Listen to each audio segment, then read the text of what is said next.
Damos inicio entonces a la sesión de recursos hídricos y de certificación y sequía y damos la bienvenida a todos y a todas quienes nos acompañan. Muchísimas gracias. Agradezco también al senador Huenchumilla, que está reemplazando a la senadora Brosti, y al senador Sangüesa, que está reemplazando al senador Gaona. Pero con esto podemos dar formalmente iniciada la sesión. ¿Hay cuenta? Sí, Presidenta. La señora Ministra de Defensa Nacional, respondiendo a un oficio de esta comisión, ha hecho llegar copia del Plan Nacional para la Fiscalización de Emisarios de Directemar. A su turno, el señor Director del Servicio de Impuestos Internos ha dado respuesta a un oficio de esta comisión, repitiendo información sobre los criterios y factores que explican el alza experimentada en el impuesto territorial para bienes raíces agrícolas a consecuencia del proceso de reavalúo 2024, que ha afectado a numerosos pequeños contribuyentes de la provincia de Petorca. Todos estos antecedentes ya fueron enviados a vuestros correos electrónicos. Y lo segundo y último, señora Presidenta, es recordar que el seminario Propuestas para una Gobernanza Colaborativa del Agua en Chile, que esta comisión acordó realizar conjuntamente con la Universidad Autónoma, en definitiva, sería el día miércoles 11 de diciembre de 9 a 14 en la Biblioteca del Congreso en Valparaíso. Eso es, señora Presidenta. Muchas gracias. Todos estos documentos ya están en nuestros correos. Así es. Porque en realidad todos estos oficios los solicitamos y son bien relevantes, así que me alegro mucho que haya respuesta al respecto. Muy bien. Bueno, como ya hemos decidido, bienvenida a la senadora Loreto Carvajal. Vamos entonces a continuar con la discusión del proyecto de ley que está en primer trámite constitucional, por cierto, que fue iniciado en moción de los senadores Castro Prieto, Aravena, Durresti, Sandón y la ex senadora Muñoz sobre el uso sustentable de las aguas subterráneas. Voy a ofrecer la palabra. Tenemos en primer lugar a la académica de la Universidad de San Sebastián, bastante conocida en esta comisión, doña Tatiana Selume. Entiendo que cambió su presentación y la están cargando. No, entonces mientras la cargan, Tatiana, vamos a dar entonces el paso al profesor don José Luis Arumi, perdón. No Selume, sino Arumi, se parecen, pero no es lo mismo. Parecido, pero no igual, dirían por ahí. Así que con mucho gusto le damos la palabra mientras están cargando la presentación de la profesora Selume. El micrófono, si es tan amable, que se está grabando, por eso es muy importante. Muchas gracias, Presidenta. ¿Puedo presentar desde acá? Perfecto. Bien, muchas gracias por esta invitación. En particular, yo vengo de la Universidad de Concepción Campus Chillán, entonces tener a los dos senadores de Ñuble acá es importante, emotivo. Bien, se me pidió hacer una presentación sobre una opinión acerca de este proyecto. Voy a ser sintético, me pidieron que fuera sintético. Debo sí explicar que mi presentación aporta una mirada desde la Universidad de Concepción en distintas instancias. Yo actualmente soy director del Departamento de Recursos Hídricos del Campus Chillán. También soy investigador principal del Centro FONDAP-CRIAM y asesor del Centro de Derecho Ambiental y Cambio Climático, donde participa la profesora Verónica Delgado, que ha participado mucho con ustedes acá también.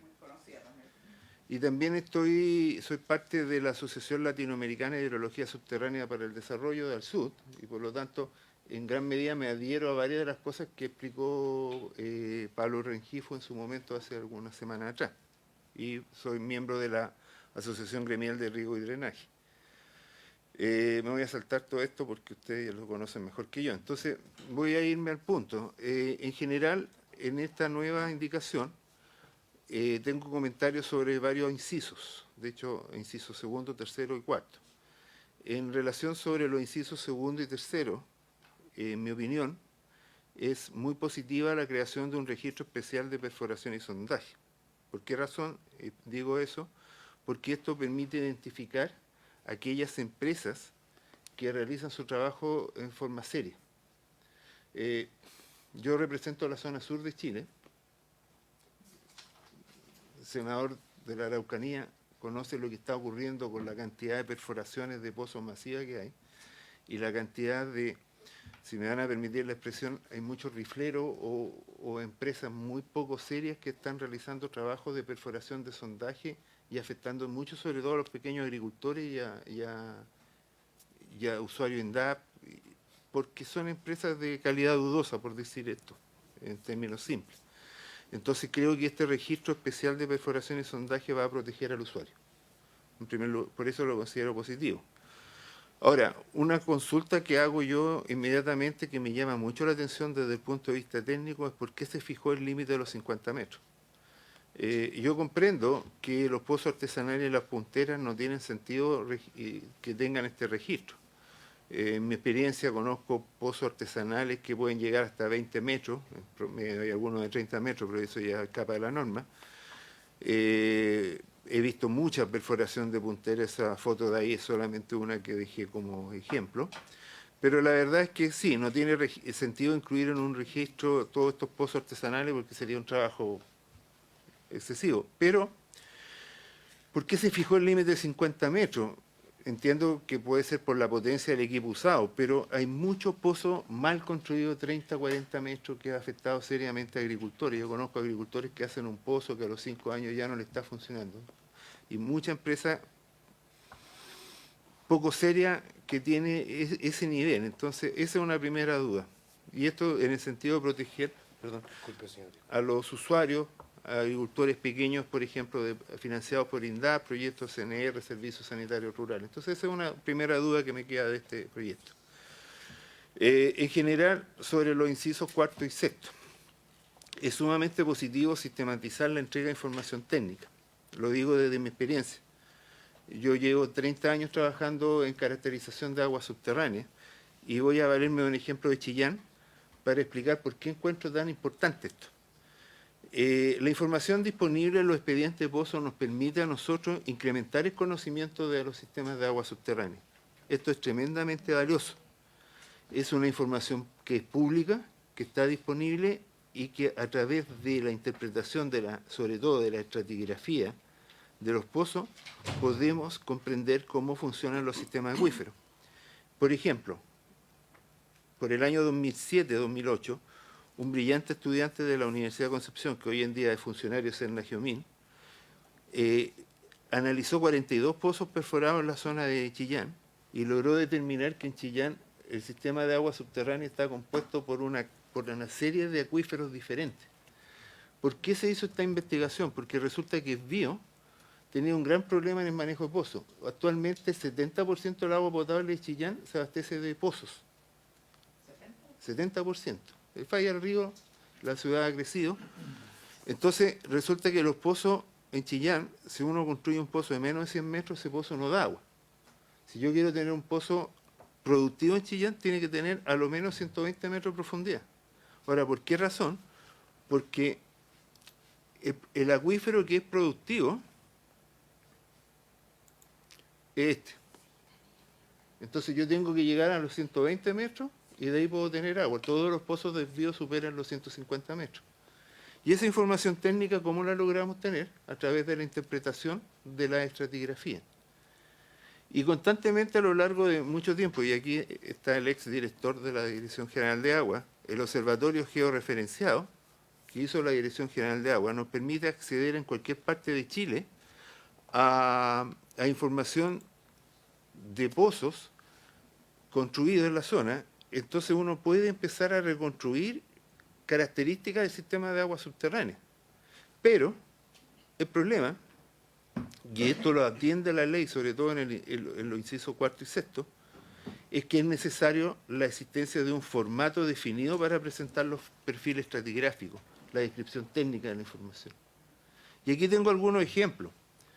Uno cuando ve algunos expedientes de la DGA, encuentro expedientes que tienen muy buena información técnica, que a mí me permite obtener conclusiones, expedientes de muy buen nivel de algunas empresas, pero hay otros expedientes que dejan mucho que desear.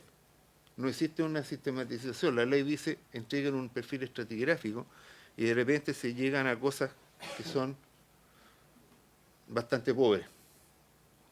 Uno con falta de ortografía, no, hay cosas horribles que uno reencuentra en los expedientes.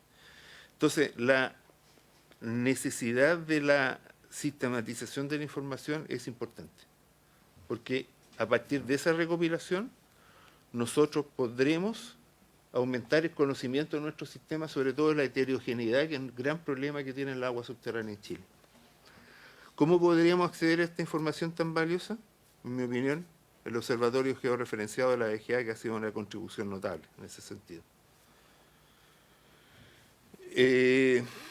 Sí debo decir que algunos perforistas me han planteado que dudas, porque ellos algunas veces firman un contrato de confidencialidad con el cliente. Entonces hay un tema que el inciso, cuando dice que el perforista debe entregar la información, si el perforista tiene firmado un contrato de confidencialidad con el cliente, ahí hay un tema que va a tener que resolver de alguna forma la ley, porque ya hasta ahí llego. Aquí hay varios abogados, no opino más al respecto, pero me han dicho que ese es un problema que ellos tienen.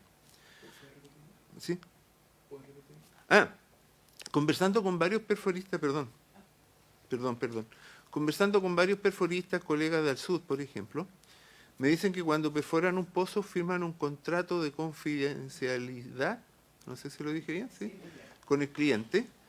Entonces ellos se sienten complicados porque dicen que la nueva propuesta los mandata a entregar información, pero al mismo tiempo tienen este contrato de confidencialidad, entonces ahí hay algo que hay que destrabar.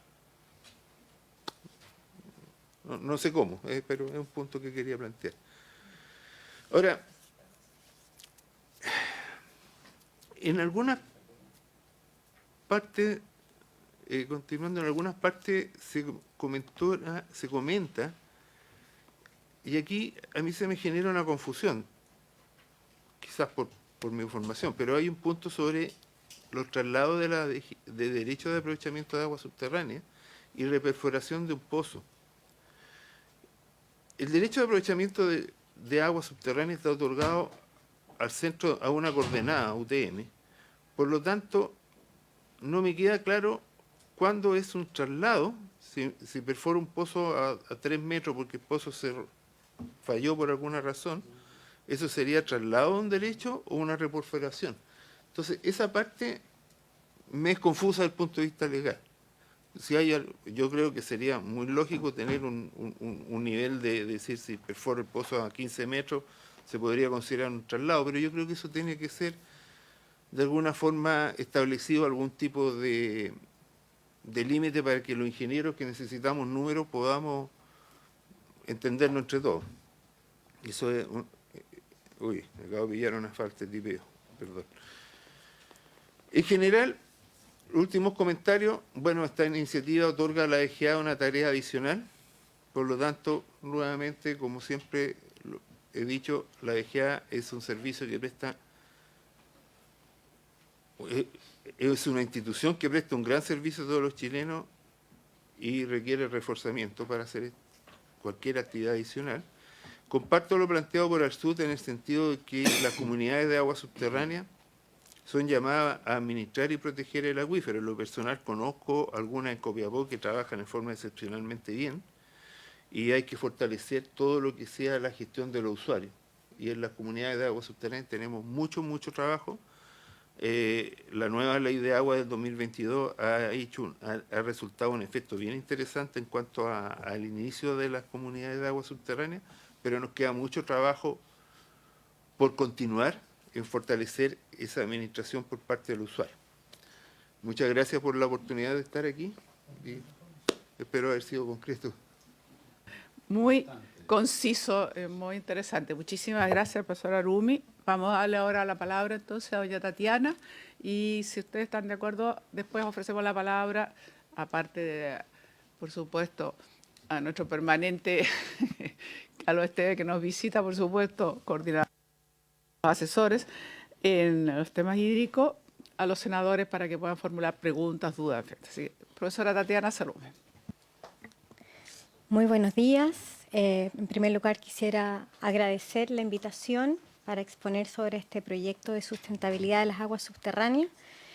Y sí, bien. ¿Cómo? ¿La paso yo? Vale. Muchas gracias. Así que muy buenos días a todos y a todas.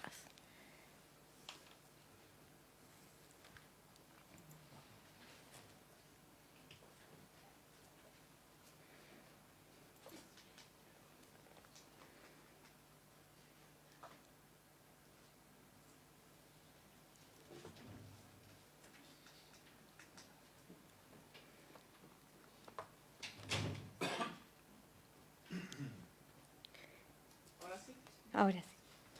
Muchas gracias. Bueno, en primer lugar, cierto, señalar que esta moción parlamentaria, que se da inicio con una moción, cierto, se refiere a las aguas subterráneas, que son aquellas que están ocultas en el seno de la tierra y que no han sido alumbradas. Y esto ya presenta una gran complejidad.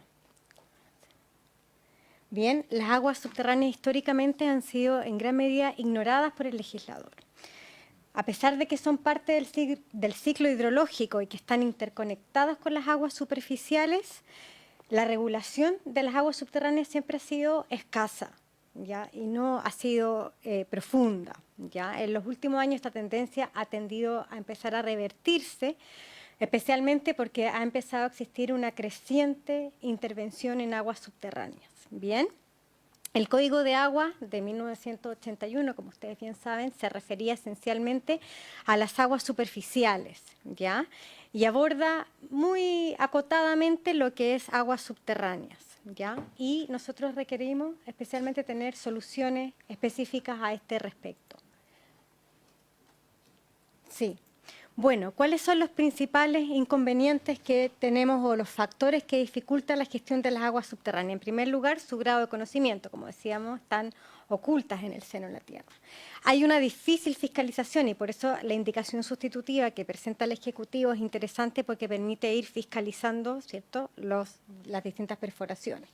Y hay una inexactitud en el grado de afectación de los acuíferos en cuanto estos son perforados y en cuanto estos, ¿cierto?, son explotados. Bien, digamos que hoy se incluye, y lo vamos a ver, en la planificación del recurso hídrico la sustentabilidad acuífera. Pero en la versión originaria del Código de Agua, la DGA solamente tenía un rol tutelar o de vigilancia sobre la gestión de los derechos y no tenía instrumentos de planificación sustentable del recurso y otras medidas de intervención para su conservación y su protección. Bien. Bien, ¿cuáles eran estos instrumentos especiales? Especialmente la facultad de declarar zonas de prohibición para nuevas explotaciones, la posibilidad de declarar áreas de restricción, la facultad de establecer la reducción temporal, pero en este caso la reducción temporal, ¿cierto?, sabíamos que era a petición de tercero, o sea, a petición de algún usuario. Bien. Bien, se empiezan a dar varios cambios legales, especialmente la Ley 19.145, que fue la primera ley que modifica el Código de Aguas en temas de sustentabilidad, que está destinada, ¿cierto?, a proteger ciertos humedales especiales como son las vegas y los bofedales, que con la reforma del 22 se incorporan los pajonales y ya la protección va de Arica, Parinacota hasta Coquimbo. Entonces ya es bastante más extensa. Luego la Ley 19.300, la interpretación del mismo Código de Aguas que da origen a los planes de alerta temprana, la Ley 20.017 sobre sustentabilidad en el largo plazo y las leyes 21.064 y la Ley 21.435 que esencialmente se abocan al tema de la sustentabilidad acuífera. Bien, la Ley 20.017, que fue la primera en intervenir en este aspecto, digamos, de explotación de los acuíferos, dice que la DGA podría denegar solicitudes de aprovechamiento sobre aguas subterráneas en caso de que la explotación no sea la apropiada para la conservación y protección del acuífero en el largo plazo. Ya fue la primera norma que permite denegar, porque nosotros sabemos que con anterioridad al Código de Aguas disponía que si había una solicitud legalmente procedente, había disponibilidad y no había oposición de terceros, el derecho se otorgaba directamente. Bien, avancemos. Esta ley otorga a la DGA la facultad para declarar área de restricción de oficio, que se informe el volumen anual extraído expresado en metros cúbicos en los derechos de aprovechamiento subterráneo y también promueve la formación de las comunidades de aguas subterráneas a quienes aprovechan aguas de un mismo acuífero. Bien. La ley 21.064, ya avanzamos hartos años, ya al 2018, ¿cierto? Incluye lo que se llama la planificación sustentable, o sea, le otorga facultades a la DGA en la planificación sustentable de los acuíferos. Bien, y esto lo hace la letra A y la letra C del artículo 299. La letra C, ¿cierto?, ejercer la policía y vigilancia en los cauces naturales de uso público y acuíferos. Y la letra A, planificar el desarrollo del recurso en las fuentes naturales y arbitrar las medidas necesarias para prevenir y evitar el agotamiento de los acuíferos. Bien, entonces ya con esto nos damos cuenta que comienza, avancemos, una era en que el criterio de la sustentabilidad acuífera lo vemos dentro del ámbito de la planificación sostenible de las aguas. ¿Esto qué quiere decir? Que un acuífero puede aprovecharse sin que se agote y sin que deje de prestar el servicio de soporte estructural a los ecosistemas. Bien, esto queda luego refrendado en la resolución 1752 del año 2023. Bien, ¿qué es lo que debiésemos entender por sustentabilidad acuífera? Pusieron la anterior. Bien, lo que pasa es que si avanzamos una, podemos ver, la ley 21.435, ya la voy a mover, bueno, dejémosla ahí. La ley 21.435 señala, es que está la antigua. Sí, es la antigua. Pero no pasa nada. La ley 21.435 se refiere a la afectación de la sustentabilidad de los acuíferos. Se refiere esencialmente cuando un acuífero se explota y se produce un nivel de descenso sostenido o abrupto. Bien, eso solamente es un criterio cuantificado, no es de calidad. ¿Qué proponemos? Que en verdad, avancemos, la sustentabilidad acuífera se refiere a, como lo señala, por ejemplo, Orlando Acosta en el 2021, que es aquella explotación de un acuífero que se puede mantener indefinidamente en cantidad y calidad, logrando un equilibrio de largo plazo en el sistema. ¿Para qué? Para preservar la totalidad de los servicios que provee el acuífero, incluidos los ecosistémicos, generando efectos en los demás componentes del ciclo hidrológico y en la naturaleza que la sociedad está obligada a aceptar, ¿cierto? Considerando siempre las generaciones presentes y futuras, ¿ya? Por eso es que es sustentable. Bien, avancemos. Hoy por hoy, con la ley 21.435, se incluye el concepto de interés público. El interés público implica, ¿cierto?, todas aquellas acciones que ejecute la autoridad para resguardar la sustentabilidad acuífera. De aquí emana, ¿cierto?, la consideración legal en que le da sustento a la protección de los acuíferos. Avancemos. Como les decía, la afectación de la sustentabilidad que lo regula la 21.435 se refiere a un criterio cuantitativo y nosotros queremos incorporar un criterio cualitativo como el que sosteníamos con anterioridad.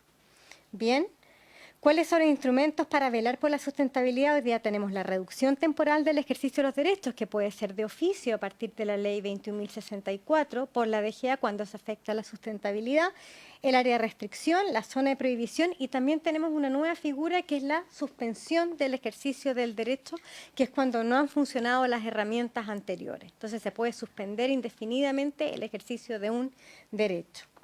Avancemos. ¿Cuáles son los desafíos de la explotación subterránea? En primer lugar, comprender los procesos hidrológicos que afectan estas aguas. Tener muchos estudios técnicos, alcanzar lo que se denomina un catastro de aguas subterráneas. Alcanzar un diseño de planes de gestión de aguas subterráneas preventivo. Hoy día el 293 bis del Código de Agua solamente se refiere a los acuíferos que ya están siendo afectados y debemos mirar a todos los acuíferos. Bien, y el resguardo de las funciones ecosistémicas de las aguas subterráneas, ya que éstas se comportan como soporte estructural de los ecosistemas. Esto ya lo venía anunciando, ¿cierto?, Humberto Peña el año 2018. Bien. El proyecto de ley, en su parte, la moción parlamentaria, indicaba que esencialmente no se podía afectar un acuífero o el sector de aprovechamiento común, o sea, que no podría explotarse aguas subterráneas si es que se afectaba el acuífero o el CHAC, bien, exceptuando a los APR o los sistemas sanitarios rurales especialmente destinados al consumo humano y de subsistencia. Bien, la indicación sustitutiva por su parte, ¿cierto?, se refiere a al registro y catastro de perforaciones y sondajes. Vamos a hacer ciertos comentarios a esta indicación sustitutiva. Bien, en primer lugar, ¿puedes avanzar, por favor? La idea matriz del proyecto de ley es proteger la sustentabilidad de los acuíferos.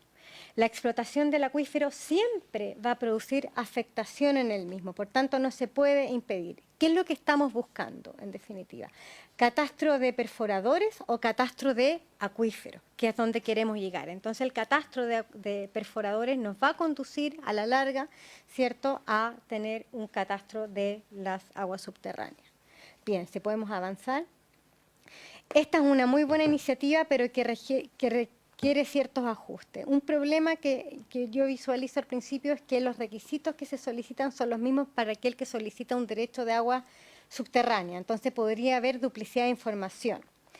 Y mi pregunta es, ¿se busca la aplicación de sanciones o se busca simplemente llevar un catastro para, como lo decía el profesor Arumi, para efectos de tener el registro de los perforadores? ¿Cuál es mi recomendación? Eximir a los servicios sanitarios rurales, en este caso del registro de perforadores. Bien. Y por último, tengo ciertas recomendaciones o sugerencias, que es, lo primero es llegar a concretizar lo que es la creación de un catastro de aguas subterráneas. ¿Por qué?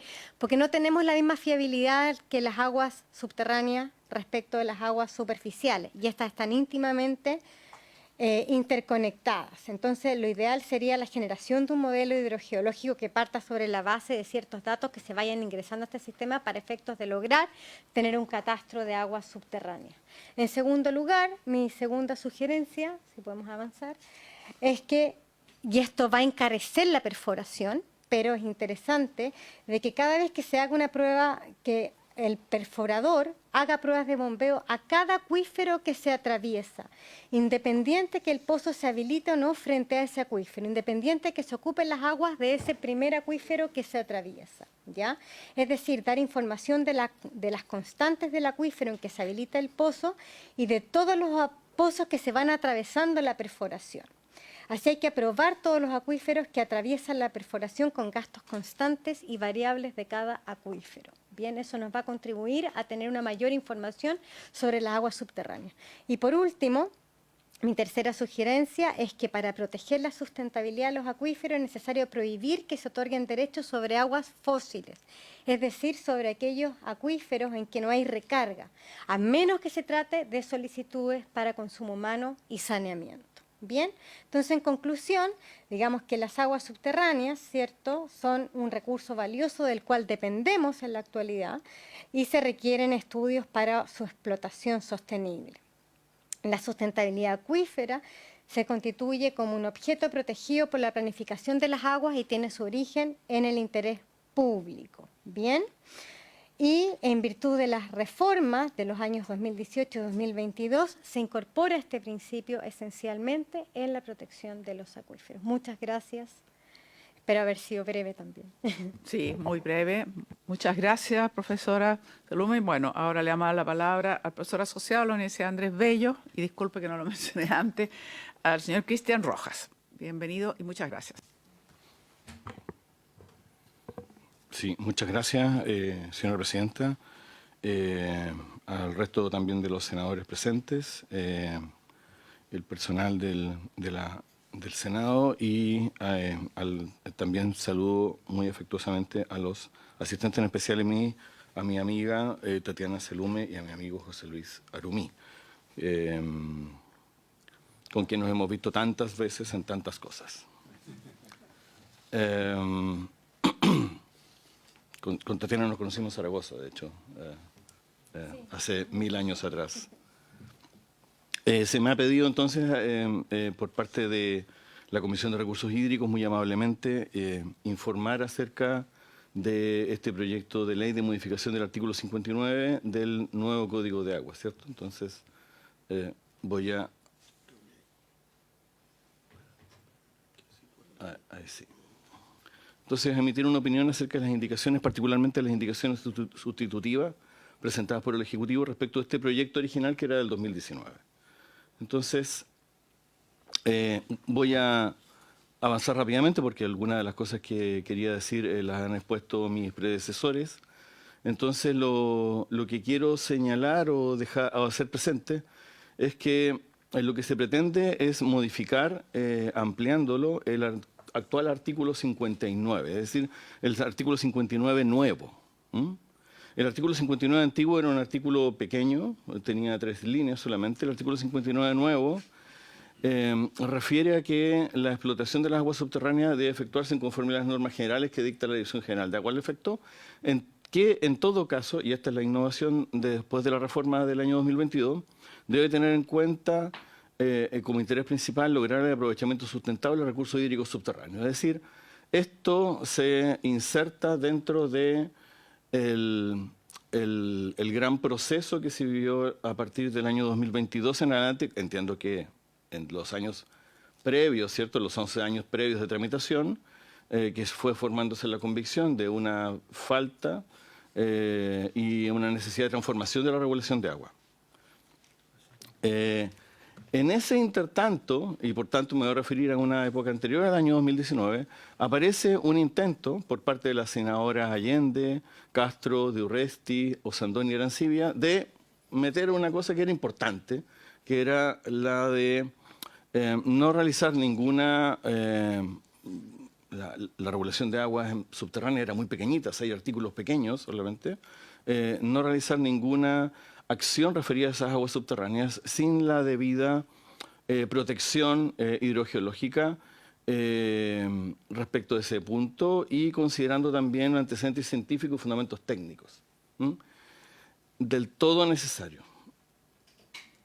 Pero lo cierto está en que ese proyecto, el del 2019, que quedó como una especie de proyecto satélite, que no fue incorporado dentro de la reforma, conversa en realidad la nueva disposición del 59 con todo el resto de disposiciones referidos tanto a aguas superficiales como subterráneas que han efectuado y en esto reiteraré la idea más adelante, han efectuado una profundización de su administrativización y esto lo ha sostenido Delgado, Bettiger, yo en 2 o 3 veces, una ambientalización de la regulación de agua. Es decir, la regulación de aguas desde el 2022 se ha profundizado su administrativización y se ha ambientalizado, es decir, incorporando en su núcleo esos 2 elementos. Lo que y no voy a referirme mucho a esto porque ustedes lo conocen bien, ¿cierto? La indicación sustitutiva lo que pretende fundamentalmente es incorporar, aprovechando que ese proyecto había quedado un poquito huérfano, pero vigente, meter una disposición complementaria con 7 incisos referidos a registros especiales de perforaciones y sondajes que deben conformarse con un procedimiento, con unas indicaciones o aspectos técnicos, indicación de coordenadas UTM, información previa, información posterior, una profundidad de los 50 metros, asociado fundamentalmente, y en esto quiero ser preciso, tratar de ser preciso, asociado fundamentalmente a la tarea que realizan estos perforadores y con una muy buena finalidad que es, ya José Luis lo dijo anteriormente, impedir, ¿cierto?, que se produzca una exploración, ¿cierto?, digamos, desbordada. Desbordada técnicamente, sin información, ¿cierto? Probablemente, me gustó la expresión porque además todos la conocemos, de los rifleros, ¿cierto? O sea, uno ve los avisos en el diario, perdón, uno ve los avisos en el diario, se hacen pozos, qué sé yo, y vamos haciendo pozos en todas partes. En los postes, digamos, sobre todo en el campo, sobre todo en el campo uno ve mucho eso. Hay una finalidad muy interesante. Establece un sistema de sanciones también asociados con el 173, que es el que regula las sanciones en materia administrativa de aguas. Ahora, y aquí viene el comentario crítico, digamos. Ya dicho lo de la ambientalización, es decir, la ambientalización y la introducción ampliada de un montón de normativas referido a agua subterránea, protección de los acuíferos, sustentabilidad ambiental, protección medioambiental, para la sustentabilidad, cierto reconocimiento objetivo del interés público en la acción en general administrativa, cierto, debe velarse por la protección del interés público. Ahora es un interés público que está objetivizado, cierto, en unas finalidades, uno de los cuales son las protecciones ecosistémicas, cierto. La sustentabilidad acuífera. Esto es el interés público objetivado. Son cosas que tiene que cumplir la administración, pero también deben proteger y colaborar también los particulares individualmente, pero también las organizaciones de usuarios de agua, a quienes se les entrega muchas de las tareas que son las de gestión de estas aguas.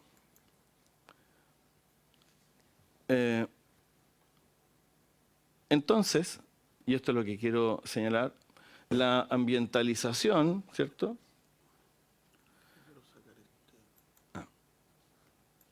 La ambientalización que se ha producido ha generado que nosotros tengamos un proyecto de ley y unas indicaciones sustitutivas que en realidad tienen por objeto otra finalidad.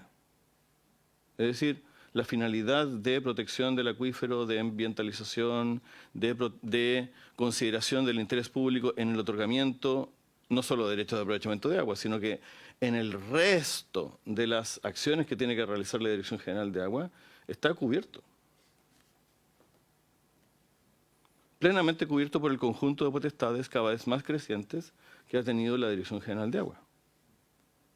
Pregunto, ¿por qué no se controlan también las aguas superficiales, por ejemplo?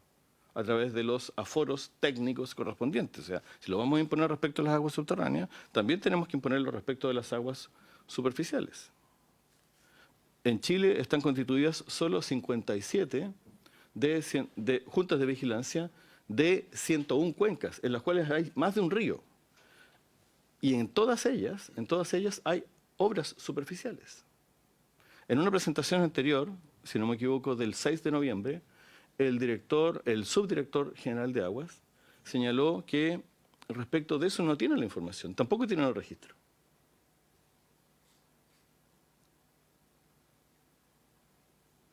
Así pues, por medio de las indicaciones se persigue crear, podríamos decir, un registro de perforaciones de pozos profundos, dotar de información actualizada para las funciones, prevenir y controlar eventuales pérdidas de la sustentabilidad de acuífero, que encuentra su fundamento, porque además lo declara, en el registro de contratistas del Ministerio de Obras Públicas. Solamente hago el punto que el registro de contratistas del Ministerio de Obras Públicas para las obras públicas se encuentra no en la ley, no en el DFL 850 del MOP, su ley orgánica, sino que se encuentra en un reglamento dictado al efecto. Entonces pareciera que, dados además los elementos técnicos de los cuales estamos hablando, pareciera que, en realidad, nosotros, si es que se pretende regular esto, que me parece bien, pareciera que no es materia de ley. La ley tiene un carácter abstracto, general, con permanencia en el tiempo.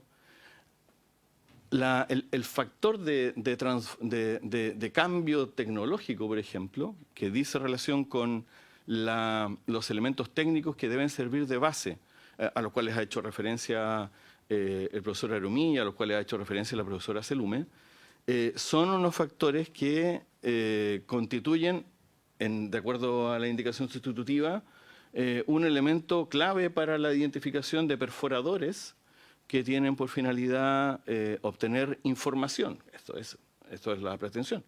Bueno, pues bien, puede haber un cambio tecnológico y eso va a dejar una ley obsoleta. Yo, técnicamente, ¿cierto?, si estamos hablando de cuestiones técnicas, de detalles, ¿cierto?, pareciera que es sumamente relevante que se encuentren establecidos en otro instrumento que permita realizar esa modificación. No quiero dejar pasar lo de los 50 metros. Conforme una reciente tesis en geografía, está indicado allí, Méndez, Caracterización hidrogeológica de la región de Coquimbo, Universidad de Chile 2023, es solamente una casualidad que yo sea de Ovalle, que mi mamá vive en Ovalle y que mi suegra vive en La Serena, que tenga alguna pretensión, ¿cierto?, de especial atención sobre lo que pasa allí, pero encontré esta tesis, que puedo enviarla a la comisión, ¿cierto?, está construida en base a información oficial de la propia Dirección General de Agua. Los pozos de la región de Coquimbo fluctúan, los pozos que están informados por parte de la Dirección General de Agua, parten en los 60 o 70 metros. Tengo acá alguna cuestión de detalle. En la cuenca del... La información es larga, digamos, pero saqué un promedio ayer en la noche. El promedio son 76,875 metros en la cuenca del río Elqui. En la cuenca del río Limarí, esto en transmisibilidad, ¿cierto? En la cuenca del río Limarí, 86 metros.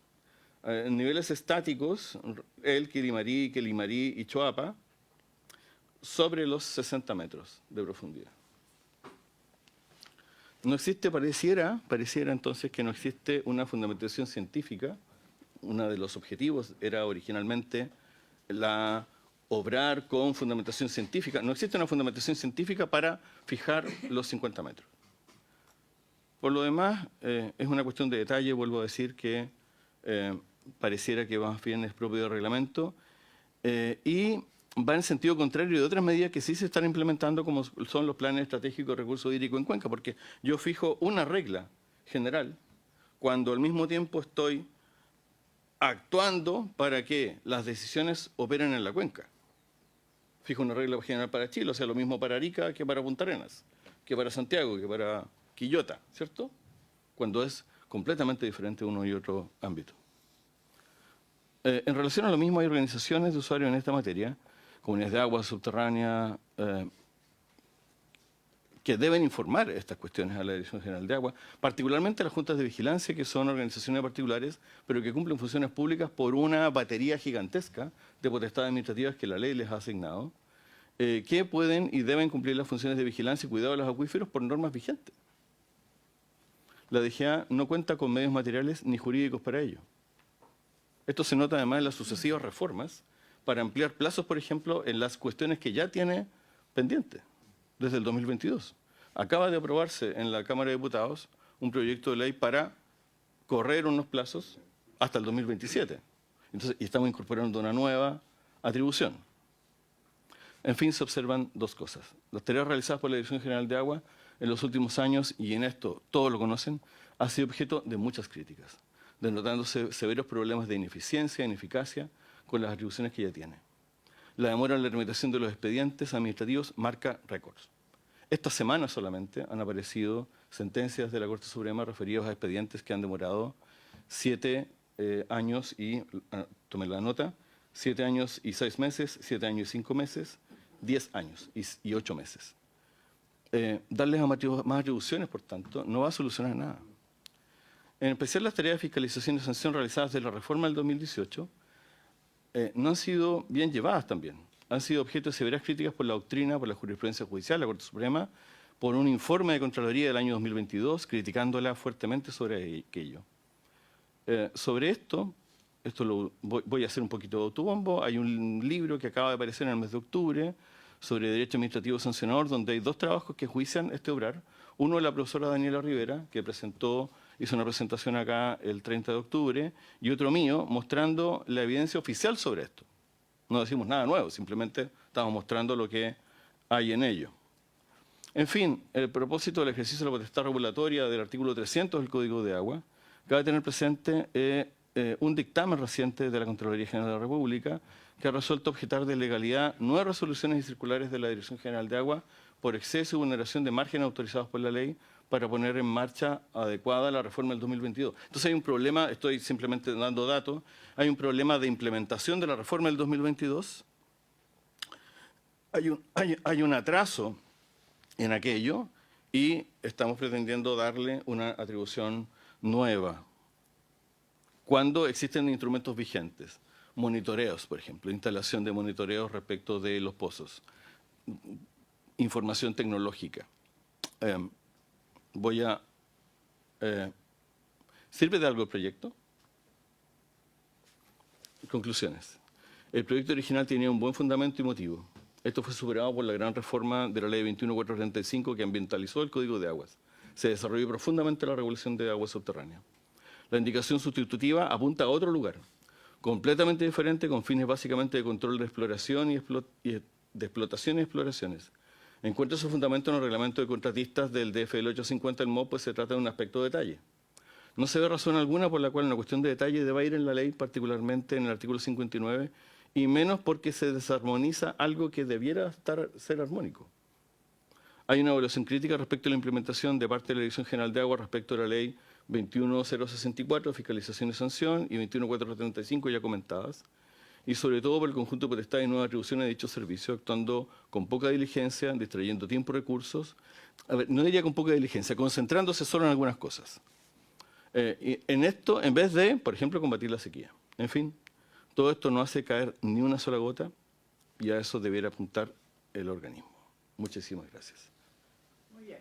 Agradecemos entonces la presentación del profesor Cristian Rojas. Le vamos a ofrecer la palabra a don Francisco Esteves. Eso voy a dejar de compartir. Pero quiero mucho a mi hermano Francisco. No tengo ninguna duda, está bien. Está muy bien. Eso que no le dije Jaime. También lo quiero. Presidenta, bueno, por su intermedio. Como mi memoria es débil, voy a comenzar desde la última exposición hacia atrás. Bueno, lo primero es que nosotros no compartimos el planteamiento esencial que hace Cristian. Es obvio, ¿no? Hemos presentado una indicación. Y lo que escuchamos de parte de Cristian es que es mejor no legislar sobre este punto. Entonces, yo creo que, en mi opinión, hay una exageración en esa aseveración, que es mejor enfocarse en combatir la sequía. ¿De qué estamos hablando?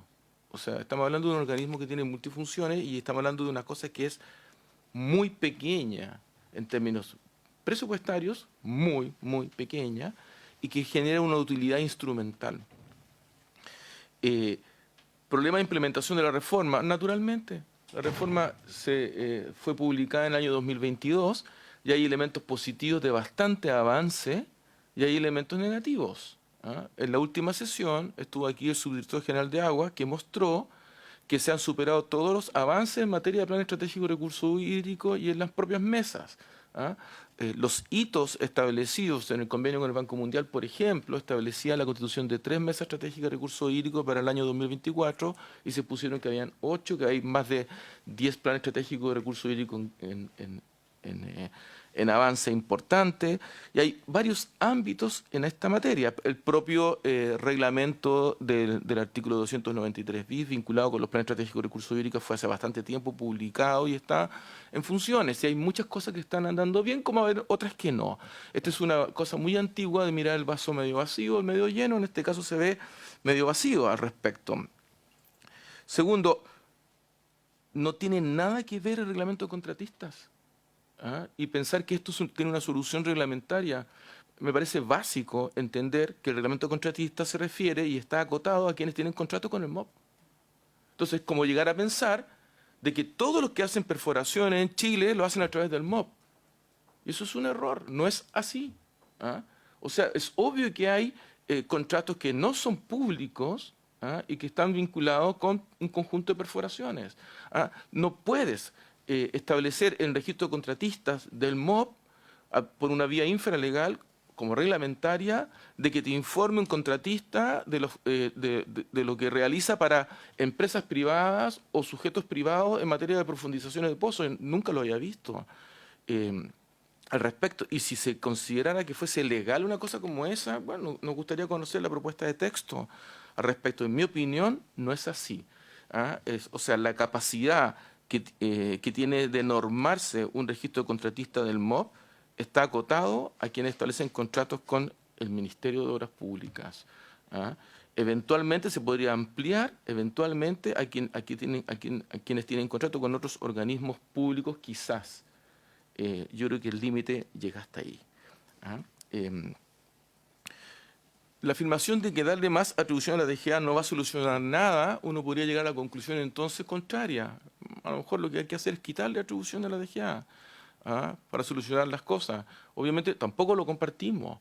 El tema es darle atribuciones que puede realizar adecuadamente versus darle atribuciones genéticas que no sea capaz de cumplir de verdad. Podemos tener atribuciones que lo que hacen es generar ruido y no permiten la eficiencia en la gestión. Y para ese análisis nosotros estamos súper comprometidos a trabajarlo, que yo creo que es a lo que de verdad apunta Cristian. De que seamos cuidadosos, que esto no se resuelve solamente en el ámbito regulatorio, en el ámbito normativo. Y siempre es bueno tener una opinión que te esté señalando, ojo, cuidado, no tengamos un exceso regulatorio. Y eso nos hace bien. Por tanto, mis primeros comentarios lo que hacen es un ejercicio más bien retórico de decir, ojo, cuidado con eso, lo que no quiere decir que la observación crítica que se está haciendo no sea relevante, porque a mi juicio sí lo es. Pero para eso tenemos que ser cuidadosos en cómo regular esto. La propuesta que se hizo por parte de la indicación del Ejecutivo ha sido cuestionada o comentada como algo muy moderado, como algo muy acotado. Y a mi juicio, ese es el espíritu que tiene, pero tiene un espíritu de implementación, de favorecer, entre otros elementos, la mejor implementación de un nuevo modelo de gestión de las aguas subterráneas que tiene insuficiencias. ¿Por qué el guarismo 50 metros? Y con esto algo que dice tanto Cristian como Arumí. ¿Es arbitrario? Sí. O sea, el componente no está centrado en el acuífero, no está centrado en la realidad de los acuíferos de Chile. De hecho, esto ya lo hemos planteado en esta misma comisión. No tiene que ver con a qué nivel uno está encontrando las aguas. Tiene que ver con otra cosa, que son pocas las máquinas que tienen capacidad de profundizar más que eso. Son apenas entre 100 y 150 según lo que se sabe, las máquinas que tienen esa capacidad. Por tanto, estamos hablando de un registro relativamente sencillo de producir. ¿Quiere decir esto de que si es que alguien con una máquina que tiene esa profundidad hace un pozo inferior a 50 metros, porque lo puede hacer, y hace un pozo de 40 metros, que eventualmente puede estar bien hecho o mal hecho, según lo que nos decía José, naturalmente en el caso de hacer ese el perforador que está siendo regulado, que tiene estas máquinas de esa capacidad, va a tener que informar dónde lo hizo, naturalmente. Pero el proyecto de ley está centrado en los pozos profundos, porque si los centráramos en todos los pozos posibles de hacer, tendríamos una invasión en el mercado. Y no permitiría como una buena gobernanza y gestión en esta materia. Y ahí sí que sería incapaz probablemente la Dirección General de Agua de poder absorber toda esta información. Pero aquí estamos hablando de algo que está acotado en el país. De hecho, cuando Tatiana nos dice podríamos eximir a los sistemas de agua potable rural, los sistemas de agua potable rural no hacen sus pozos, lo hace la DOH. Y tiene solo 2 máquinas, o yo diría una máquina y media, porque hay una que está constantemente en reparaciones, pero tiene 2 máquinas para todo Chile para hacer estos pozos de mayor profundidad. Y la máquina se tiene que arrastrar de una región a otra para hacer estos pozos. Por tanto, son máquinas escasas en el país. Entonces, el guarismo se hizo en función de las máquinas, no en función de la realidad acuífera, como dato al respecto. En cuanto a la posibilidad de prohibir derecho de aprovechamiento sobre aguas fósiles, es un tema que a lo mejor podría ser objeto o no de regulación, pero hasta el momento, y quizás yo no me lo sé de memoria, pero probablemente José se lo sepa en memoria, o Cristiano Tatiana, pero hasta el momento el criterio que tenía la DGA sobre aguas fósiles es que permite un porcentaje máximo de extracciones totales. Por ejemplo, en Tamarugal. Entonces, si yo no puedo estar fallando aquí en la memoria, pero si yo recuerdo bien, es como de un orden del 7% del total de las aguas fósiles, de lo que es posible de ser explotado. Por esto puede ir cambiando en función de acuífero en acuífero. Ahora, es riesgoso prohibirlo absolutamente, porque uno podría decir, tiene un beneficio y no lo tiene. Por ejemplo, si es un acuífero enteramente confinado, por ejemplo, en el caso de Tamarugal, este es un acuífero que las lluvias que lo llenaron se demoraron 2.600 años en llegar al acuífero. Eso es lo que demoraron, no sé, 300 años más, 300 años menos, pero que se demoraron muchísimos años en llegar al acuífero. Es un acuífero que está hiperconfinado, pero que permite que un conjunto de pueblo originario, que las propias sanitarias tengan una extracción de agua, pero tiene un límite súper acotado que tú no puedes llegar y explotar el 30, el 40% del acuífero. Eso está hoy día limitado. Que tenga una regulación legal podría ser. No nos oponemos a esa posibilidad. Sobre la pregunta que nos hacía José Luis, que los contratos tienen como un componente de confidencialidad. Si es que hay una ley que regula que los perforadores, que los contratistas tienen que decir en qué lugar perforaron y a qué profundidad perforaron, bueno, el contrato, en este caso, la ley está por sobre un contrato posible futuro. Recordemos que la ley no va a tener un efecto retroactivo, ¿no?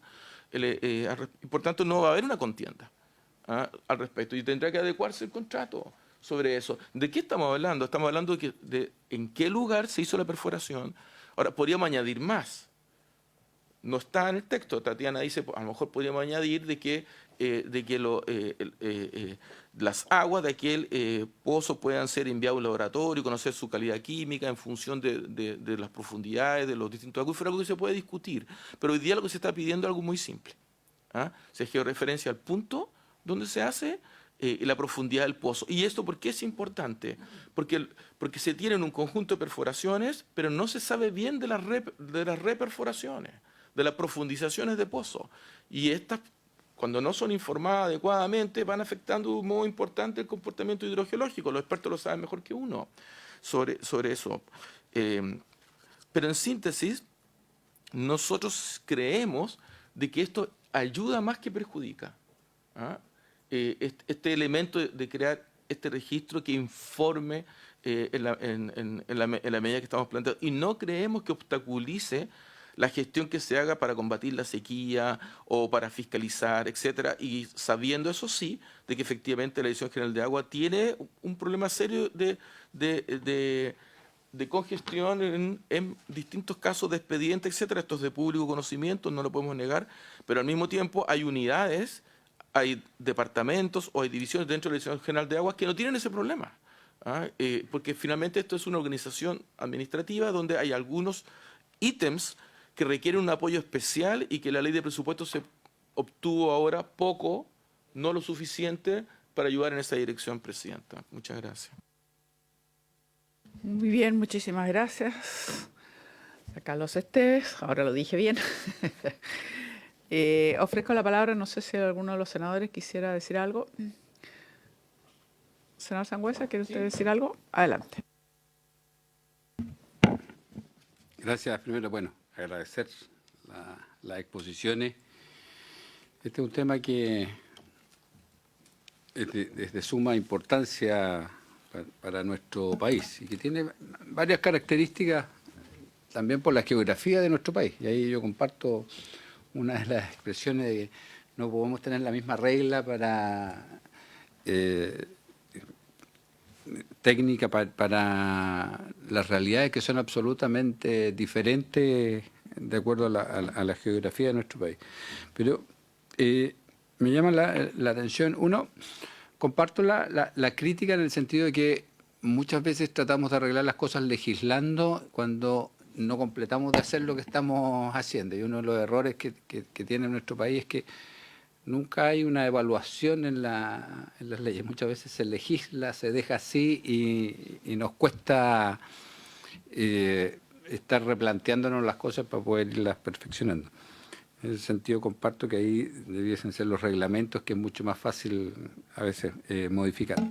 Pero hay algunos temas que ahí me gustaría ver si porque no hay un criterio respecto a los 50 metros, o sea, ninguno, ni a favor ni en contra. Tal vez, no sé si una realidad debiese ser que debiese a lo mejor quedar un criterio por región, que sería a lo mejor más, como planteaba uno de los expositores, en una región el promedio son 76 metros, entonces, pero versus que en el sur me imagino debe ser menos de 40, me imagino yo por las características. Entonces, ahí hay la idea de cómo pudiésemos tener un criterio o diferentes criterios de acuerdo a la realidad de cada región. Y también me quedó la duda de por qué eximir a los APR, cuando la verdad es que o sea, los APR son usuarios en el fondo del sistema, no, digamos, no realizan la perforación. Y eso, Presidenta. Gracias, senador Sangüesa. No sé si el senador Buenchimilla quiere decir algo. Sí, gracias, Presidenta.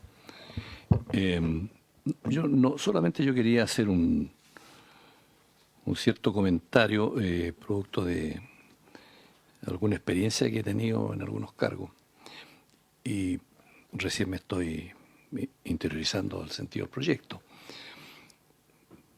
Pero a mí me llama la atención lo que decía Carlos de esta máquina de la DOH. Porque yo, fui alcalde en Temuco y teníamos mucho sector rural también, la comuna de Temuco, fundamentalmente de comunidades. Y también intendente, donde sí teníamos un departamento especial para los APR, en trabajo con la DOH y en trabajo con el sector privado, en este caso Aguas de Araucanía. Y yo francamente nunca supe que existiera una o dos máquinas de la DOH haciendo directamente perforaciones. En todos los proyectos que yo vi, era el sector privado, se licitaba y habían empresas que tenían sus propias máquinas. Nunca yo me enteré que hubiera una máquina, me vengo a enterar ahora, es probable que sea así, digamos. Y por otro lado, todo el mundo hacía pozos por su cuenta, digamos. Mientras el sector es más pobre, entonces simplemente para abastecerse de agua, se hace un pozo incluso artesanalmente, metiéndose la gente adentro del pozo, subiendo lo que sé yo con cordeles para hacer un pozo de 5 metros, 10 metros, hasta que encontraban agua, sin regulación alguna, sino que motivado por la necesidad, digamos. Y eso, pozos que se hacían, digamos, con distancia de 100 metros, 200 metros, dependiendo del tipo de comunidades o de parceleros que hubieran ahí, fundamentalmente las comunidades indígenas. Y después otro fenómeno que ha llegado acá es el tema de las parcelaciones, donde hay miles de parcelaciones, no solo en la Araucanía, sino que en el sur de Chile, con parcelas de 5.000 metros, que permite la ley, ¿no es cierto?, subdividir, y donde no hay naturalmente un sistema de agua potable rural, porque son todos proyectos inmobiliarios de empresas o de dueños de fondos que dividen eso para maximizar sus utilidades, y por lo tanto no hay un sistema público o un sistema comunitario de agua potable, sino que cada parcela hace su propio pozo. Entonces, y eso tenemos miles de parcelaciones en distintas partes. No solo a la orilla de los lagos y a la orilla de los ríos, sino que algo que tienen vista a los volcanes, vista a las montañas, vista, en fin. Entonces, no sé si estoy haciendo una pregunta que no viene aquí al proyecto, pero a mí me llama la atención. ¿Eso está regulado o no se regula? Respecto de la profundidad o no profundidad del resguardo de los acuíferos, o cada cual, digamos, simplemente hace esa parcelación, donde la discusión que ha habido con el Ministerio de la Vivienda y otros es de otra naturaleza respecto a las parcelaciones, por no cumplir con las normas, ¿no es cierto?, de la Ley de Urbanismo y Construcciones, y donde había ahí una gran discusión jurídica respecto a esas parcelaciones.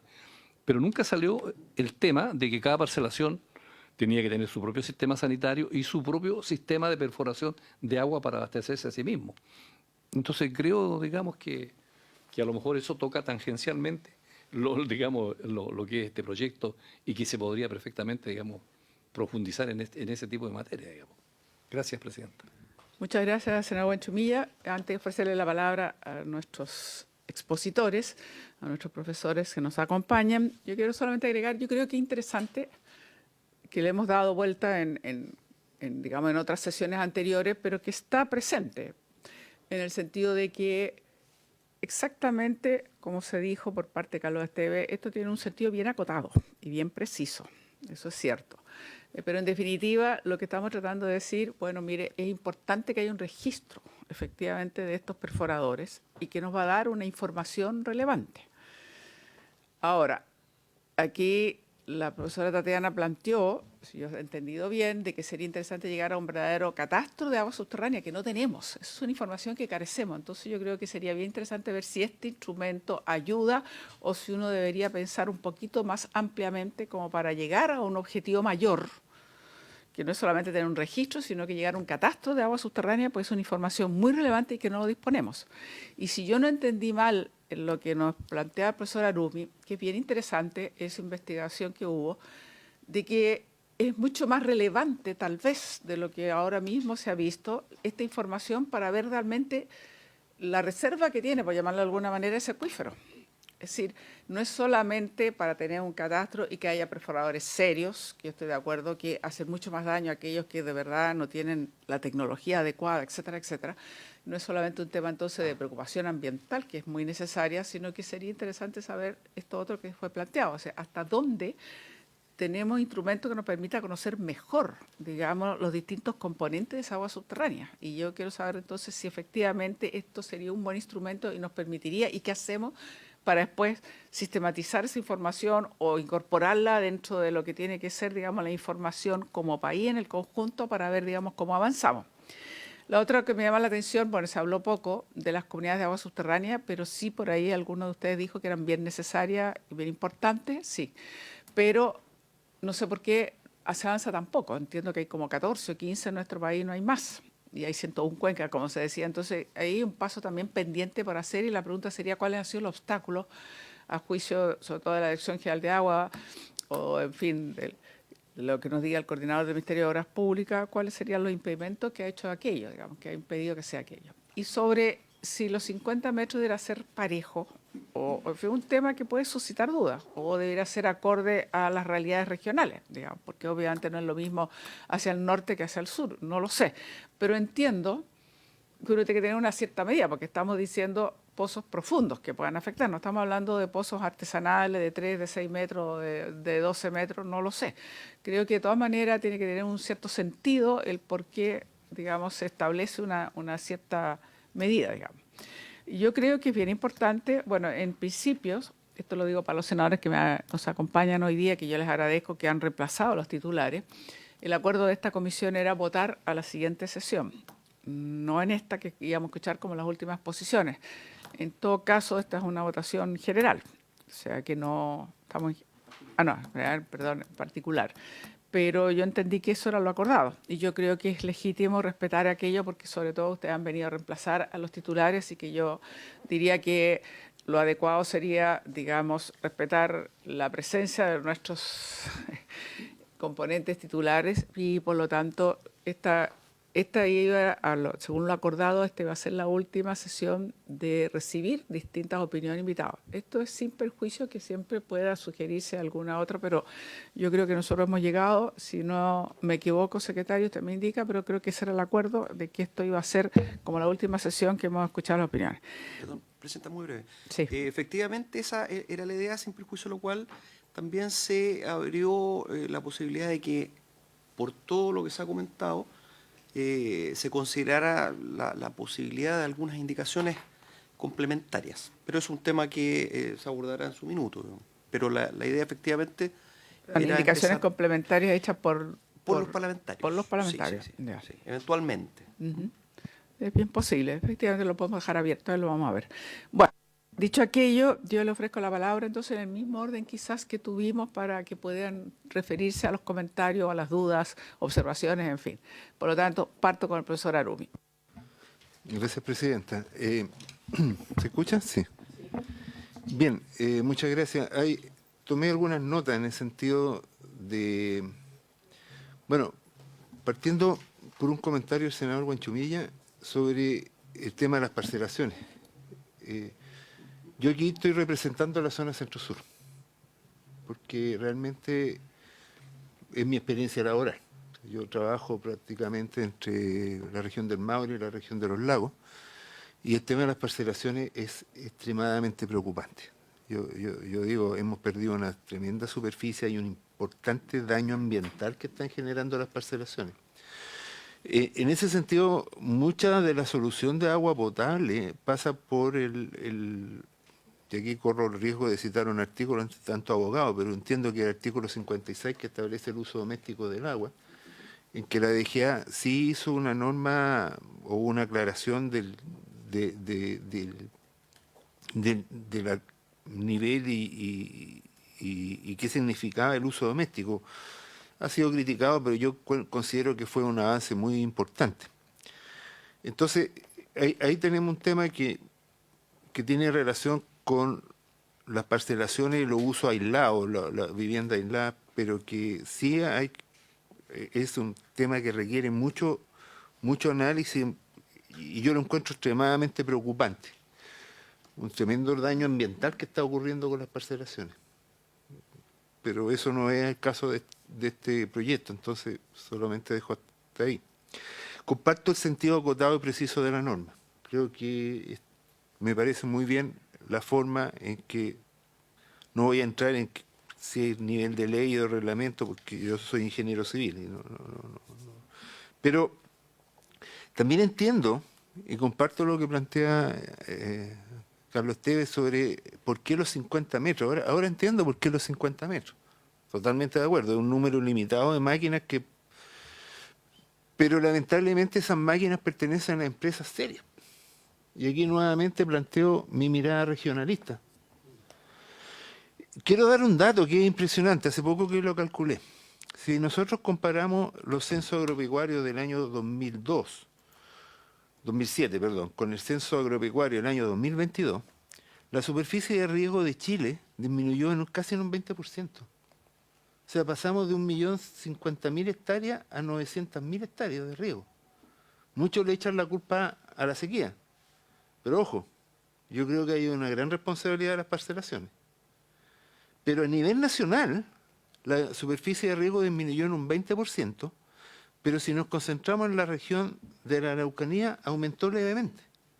Y si vamos a la región de los lagos y de los ríos, aumentó en un 900%. O sea, la superficie de riego en la región de los lagos y los ríos pasó de 4.000 hectáreas al año 2007 a 40.000 hectáreas al año 2022. Entonces, ¿qué está pasando en la zona centro en la zona sur de Chile? Hay una tremenda expansión del riego y un tremendo cambio de uso suelo. Pero allá no hay canales. Por lo tanto, toda esa expansión agrícola se produce en función de construcción de pozos. Hay todo un proyecto y una estrategia regional de los lagos que yo aplaudo, que considera la construcción de canales, pero eso es futuro. Pero en este minuto esa tremenda expansión agrícola del riego en Chile está realizándose en función de construcción de pozos. Y la gran mayoría, debido a las condiciones hidrogeológicas de la zona, son pozos menores de 50 metros.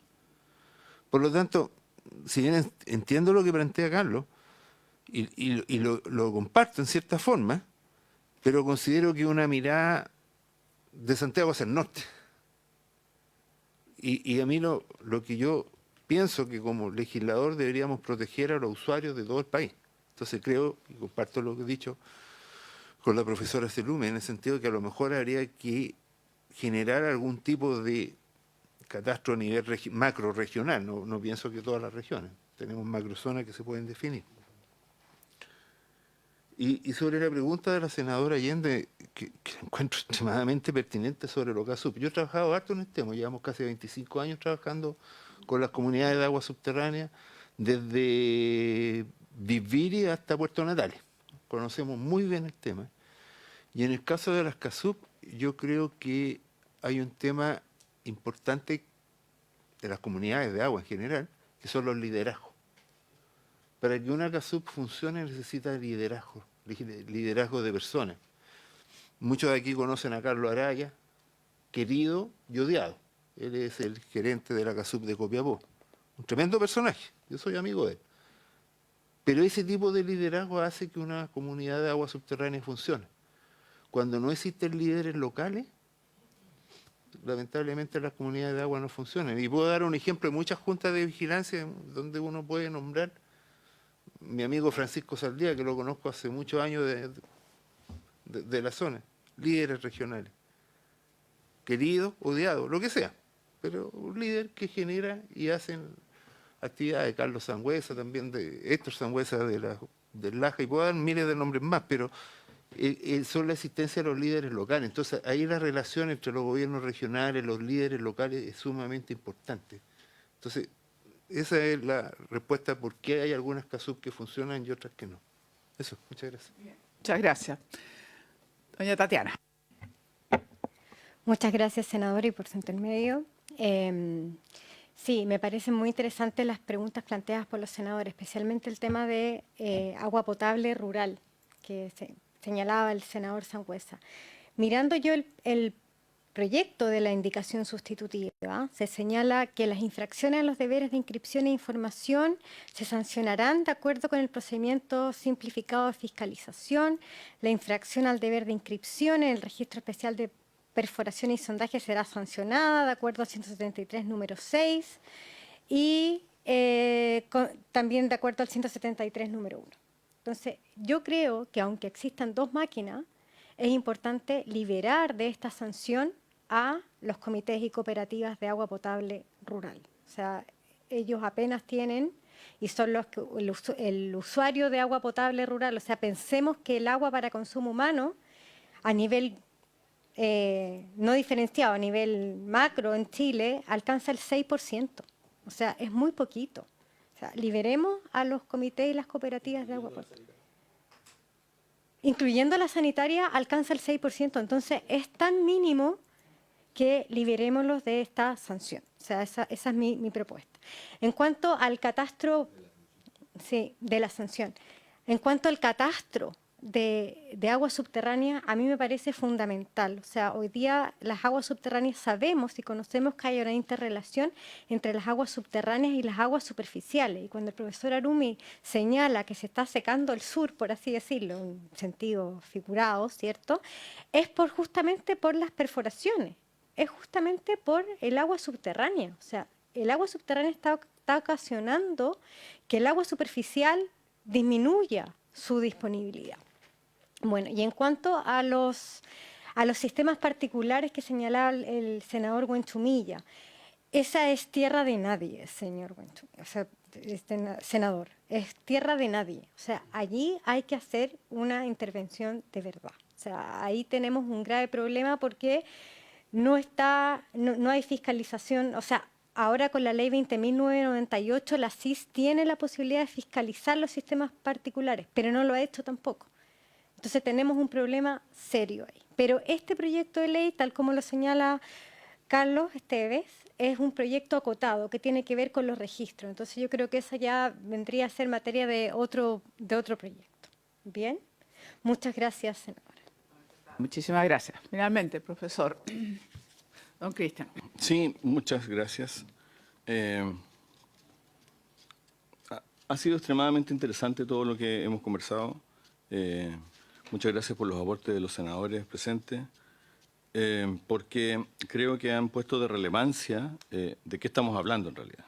Estamos hablando no de algo pequeño, aunque sea agotado el proyecto, sino que estamos hablando de algo muy grande y que tiene que ver con, perdón, esto es una obsesión mía, tiene que ver con conocer la disponibilidad de aguas en Chile, superficiales y subterráneas, y realizar una planificación adecuada para otorgamiento de títulos administrativos y después gestionar esas aguas, preservando ciertos elementos que son destacables, la sustentabilidad, ¿cierto?, hídrica y ambiental es uno de ellos.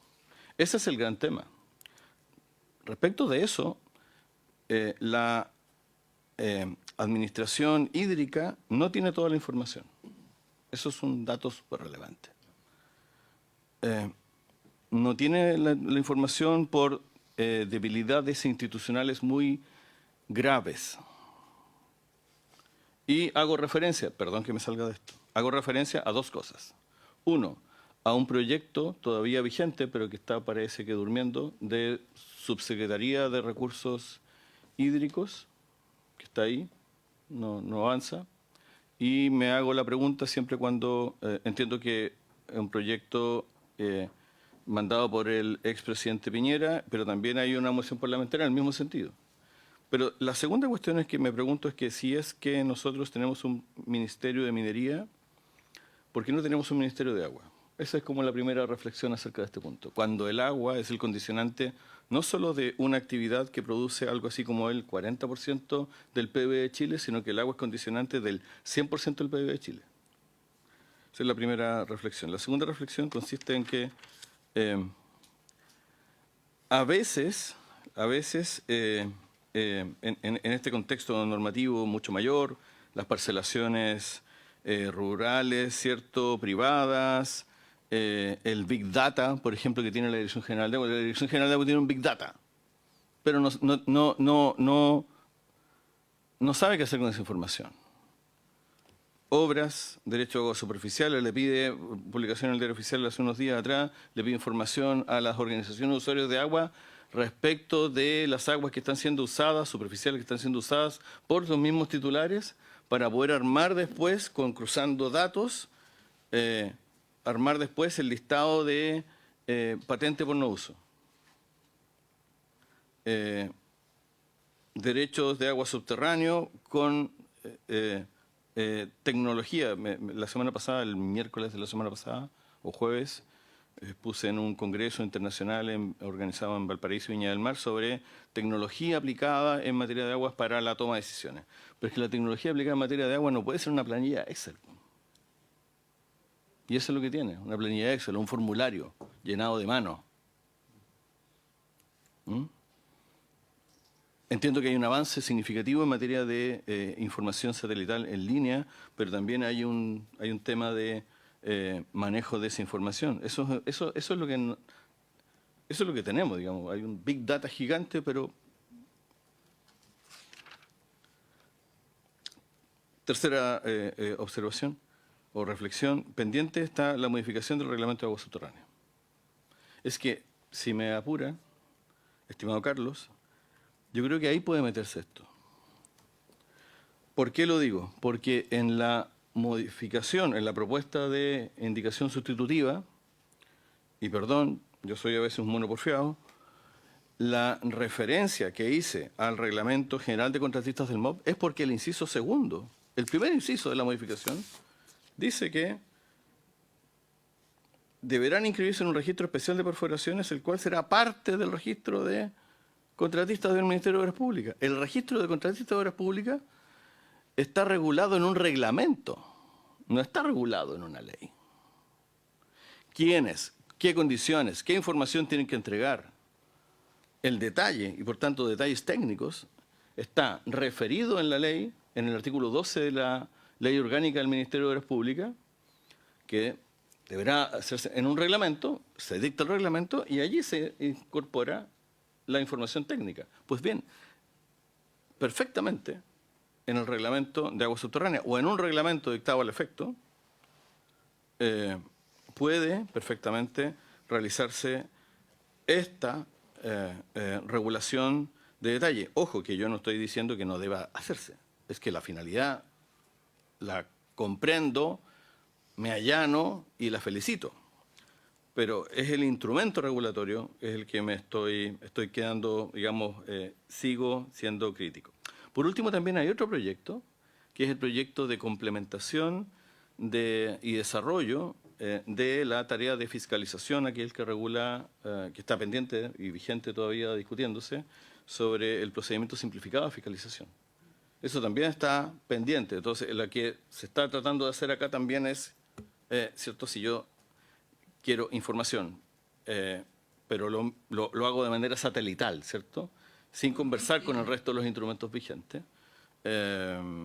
Pareciera que algo podría decirse, por ejemplo, en el instrumento correspondiente a el proyecto vigente, para incorporarlo allí, algo de fiscalización asociado con eso, ¿cierto? Y que reenvíe a la dictación de un reglamento, más que en esta norma del artículo 59 que se refiere a otra cuestión diferente. Eso es lo que perdón, voy a decir a usted lo último. Este es un edificio que tiene 4 pisos. La organización estatal, las organizaciones en cuenca, la organización de usuarios de agua y las personas que reciben el agua. El segundo piso no lo tenemos nosotros en Chile, por razones históricas. No lo tenemos, nunca lo hemos tenido. Entonces, la organización por cuenca es una posibilidad. Voy a decirlo también, los planes estratégicos de recursos hídricos por cuenca son solo para adaptarse al cambio climático, no es para hacer planificación hidrológica. Allí hay un espacio súper relevante de creación normativa en la ley. Nosotros no tenemos en ninguna parte, salvo el artículo 300, ¿cierto?, o el 299, que se refiere a planificación. Tatiana lo refirió. Pero no hay una cápita sobre planificación hidrológica, que todos nosotros estemos ordenados hacia la planificación hidrológica, que es el centro de la gestión. Eso es lo último que quería decir. Muchas gracias. Muchas gracias. Mire, estamos a la hora, pero yo iba a solicitar 5 minutos de prórroga, nada más, por si quería Carlos Esteves agregar algo a los comentarios que han hecho, yo creo que es bien relevante. Sí, Presidenta.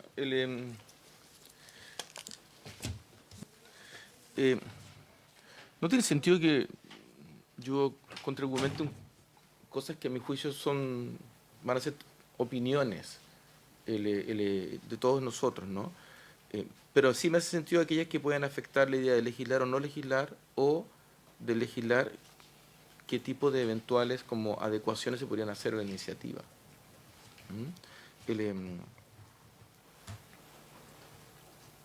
Los planes estratégicos de recursos hídricos no son solo para adaptarse al cambio climático. Están en el Código de Aguas. También están en la Ley Marco de Cambio Climático. Y la Ley Marco de Cambio Climático se dictó después, y lo que hizo fue recoger el mismo texto y le hizo adecuaciones. Pero allí se establece la necesidad de una modelación hidrológica e hidrogeológica de la cuenca. Eso es lo que dice. Se establece un balance hídrico y considera los derechos constituidos y usos susceptibles de regularización, la disponibilidad de recursos hídricos para la constitución de nuevos derechos, un plan de recuperación de acuíferos, cuya sustentabilidad en cuanto a cantidad y calidad físico-química se encuentra afectada. O sea, te abre muchas oportunidades. Un plan para hacer frente a las necesidades futuras de recursos hídricos con preferencia de consumo humano, una evaluación por cuenca, la disponibilidad, etc. Segundo, tiene toda la razón Cristian cuando dice aquí hay un piso que nos falta. Tiene toda la razón. Que es los organismos por cuencas. Los organismos de cuencas. Entonces, lo que ocurre, si bien las cosas se pueden resolver técnicamente, pero siempre tienen un componente político. Cuando el gobierno empezó a trabajar la idea de crear consejos de cuenca, hubo una resistencia de parte de 20 organizaciones, juntas de vigilancia principalmente, que se la enviaron a la Contraloría, y si bien la Contraloría terminó diciendo que esa resistencia, ese señalamiento de que lo que se estaba haciendo no era legal, la Contraloría finalmente lo desestimó, pero políticamente produjo un efecto en varios parlamentarios de que no era bueno legislar sobre esta materia. Entonces, paralelamente, sin prejuicio de que ese anteproyecto de ley está bastante avanzado y hay una comisión de trabajo al respecto, que a mi juicio cuando uno lo lea y termine por leerlo se da cuenta que, como suele ocurrir, que los fantasmas que se crean no son tan así, pero paralelamente, aprovechando la norma que acabo de leer, que es más larga, el artículo 293 bis del Código de Agua, y los planes estratégicos de recursos hídricos, que tiene un mandato en ambas leyes para que se saque un reglamento. En el reglamento se constituyen las mesas estratégicas de recursos hídricos, y esas sí están limitadas, no a la adaptación al cambio climático, pero sí al desarrollo de los planes, del planeamiento, de la planificación, y al levantamiento de una cartera cosa que no es menor en el ámbito hídrico, porque siempre el tema del levantamiento de una cartera de inversiones ha sido como una principal debilidad. ¿Qué debilidad queda pendiente? El componente vinculante, que sigue siendo una... También Cristian manifiesta el tema de institucionalidad, subsidiariedad, y yo comparto en general todo lo que está diciendo sobre esas necesidades. Él está hablando más en grande. Este proyecto de ley es algo, a mi juicio, más acotado, como lo he dicho muchas veces. No obsta a lo otro. Sí se requiere, en mi opinión, no lo voy a repetir, un elemento legislativo para hacer esta adecuación en el registro contratista, y ese cambio legislativo se podría hacer en el artículo 12 del DFL 850 o aquí, o donde sea. Lo importante es tener en el derecho público, tú no puedes hacer lo que no estás mandatado para hacer. Entonces necesitamos ese mandato, que es la razón por la que lo estamos buscando. Aprovechamos esta moción, por supuesto, y por eso que quedó instalada en este artículo. Luego, varios de los académicos que estuvieron aquí presentes plantearon la idea de que se podría hacer alguna norma que mejorara la definición de sustentabilidad acuífera. Ahora lo hizo Tatiana, pero también lo hizo el presidente del SUD, y lo hicieron los representantes de la Universidad Católica. El punto está de que efectivamente el único artículo que señala una definición, no es el único artículo que trata el tema de sustentabilidad, pero que señala una definición, que es el artículo 62, lo hace para el prorrateo de las aguas. Entonces, como lo hace para el prorrateo de las aguas, lo hace en función de la cantidad. Entonces, el punto está que ese artículo, a mi juicio, debería decir que esta definición es para los efectos de este artículo, para que no se entienda que esa definición es para todo el Código de Aguas, sino que es para los efectos de este artículo, que es el prorrateo. Sí, por eso que se puede eventualmente hacer una mejora en algún otro elemento del Código de Aguas, porque hay artículos suficientes que te están hablando, como el que acabo de leer, y otros más, que están hablando que el componente de sustentabilidad también tiene un componente de calidad, por decirlo así. Pienso, presidente, cuando usted habló de las votaciones, de que, porque este proyecto no se ha votado en general, ¿cierto? ¿Está aprobado en general? Yo pienso que sería recomendable que nos hiciéramos un espacio para recoger las observaciones de todos los que han sido invitados y ver qué elementos de los que están allí pueden ser adecuaciones acá, sin perjuicio de la demanda que hay por el reglamento de aguas subterráneas, presidenta. Entiendo que se puede invitar a la DGA al respecto, pero entiendo que la DGA lo que tiene en su proyecto es que en marzo del 2025 se abre como la consulta pública para que se opine sobre la propuesta de modificación del reglamento de agua subterránea, pero yo creo que puede ser interesante invitar a la DGA en qué están pensando. Ellos, en principio, los ejes rectores de su modificación están vinculados con la sustentabilidad de la fuente natural, con el fortalecimiento justamente de las comunidades de agua subterránea, con las autorizaciones provisorias para el cambio de punto de captación, con radios de protección y cosas de ese tipo. Y es probable que ahí sea súper importante escuchar nuevamente a personas, porque el reglamento de agua subterránea es gigantesco las posibilidades que tiene y efectivamente tenemos una deuda allí mayor. Eso es lo que podría decir, presidenta. Muchas gracias.